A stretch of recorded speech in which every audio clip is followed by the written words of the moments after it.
राधे कृष्ण भगवान की जय। शंकर भगवान की जय। पार्वती माता की जय। काली राम भगवान की जय। तुलसी माता की जय। हम लोग अथ 19वां अध्याय।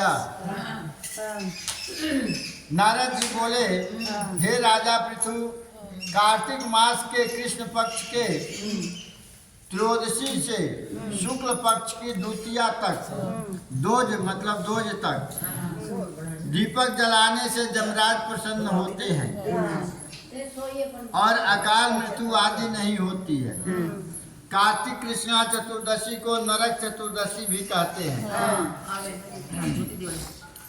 इस दिन तिल का तेल, अपामार्ग तथा दुर्वा आदि लगाकर स्नान करना चाहिए।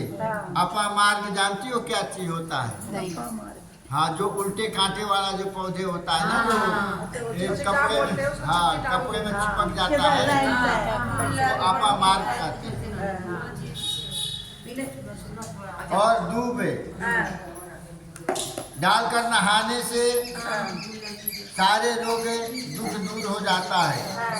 स्नान के बाद दक्षिण की ओर मुंह करके अपशब्द होकर जल में तिल मिलावे और 3-3 अंजलि से यमाए धर्म राजाए मृतवे अंतकाये कालाये सर्वभूत छाये औदम्ब राय धन्याय परमेष्टिने मृगोदराय चित्राय चित्रगुप्ताय इन मंत्रों के द्वारा जमराज का तर्पण करें। फिर सायंकाल ब्रह्मा विष्णु शिव तथा दुर्गा के मंदिरों अथवा वृक्ष सभा, गौशाला, बगीचा, नदी, तालाब, कुआं, बावड़ी, गली, चौराहा, खेत, शमशान आदि पर दीपक जलावें और रात्रि को श्री लक्ष्मी जी की पूजा करें। यदि शास्त्र से किसी की मृत्यु हुई हो तो उसके निमित्त भी चतुर्दशी को दीपक जलाना चाहिए। इससे अच्छे पुण्य की प्राप्ति होती है। तत्पश्चात कन्या, ब्रह्मचारी तथा तपस्वियों को भोजन करावें। इससे यमलोक न जाकर शिवलोक की प्राप्ति होती है। इसी प्रकार अमावस्या को भी स्नान आदि से निवृत्त होकर पितरों का पूजन और स्नान करें।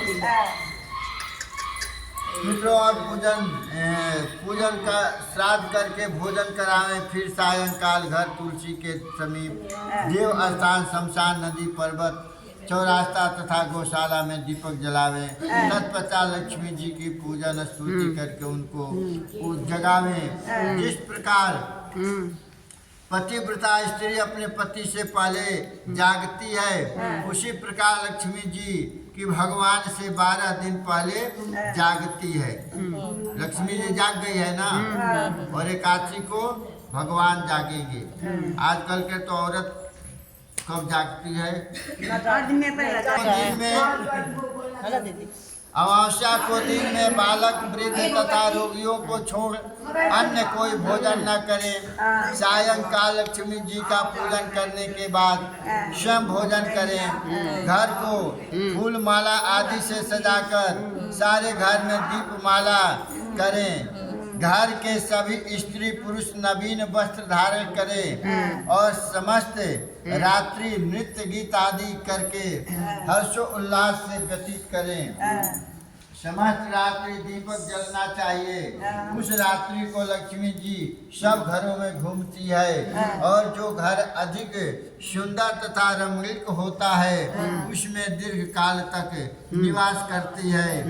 एक प्रहर रात्रि शेष रहने पर दरिद्र रूप घर का कूड़ा करकट सूप छाछ या पुराने पंखे पर रखकर बाहर, पंखे मतलब हाथ वाला बीजना, छत वाला, पंखे पर रखकर बाहर फेंक देना चाहिए। ऐसा करने से वह घर धन धान्य से परिपूर्ण रहता है। दूसरे दिन गोवर्धन बनाकर बंधु बांधवों सहित पूजन करें तथा ब्राह्मणों को भोजन करावें। स्वयं भी भोजन, नवीन अन्न का भोजन करे, नया अन्न का।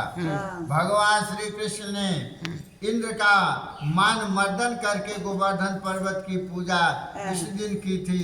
सायंकाल के समय गौ तथा वृषभ बैल का पूजन करें तथा अपने परिवार के भरण पोषण और रक्षा के लिए उनसे प्रार्थना करें। इसी दिन सायंकाल के समय बलि तथा उसकी पत्नी विंध्यावली की मूर्ति बनाकर पूजन तथा दान आदि क्रियाएं करने से परिवार सुखी तथा समृद्ध रहता है। बोलो वृंदावन बिहारी लाल की जय।